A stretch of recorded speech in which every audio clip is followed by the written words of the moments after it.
Vrlo kratko uputstvo.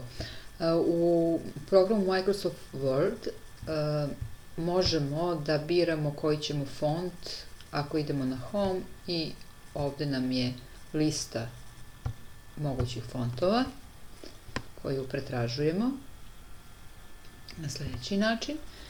Takođe, veličinu fonta biramo u ovom polju.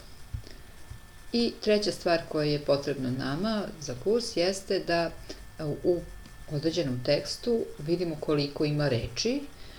Idemo na Review i brojanje reči, Word Count, i ovde imamo, dakle, da ovaj dokument ima ukupno 1033 reči.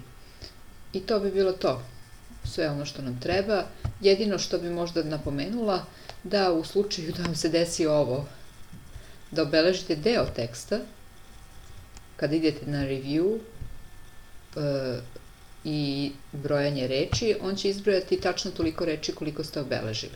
Dakle, vodite računa, za ceo tekst ne treba ništa da bude obeleženo, idete na Review i brojanje reči Word Count.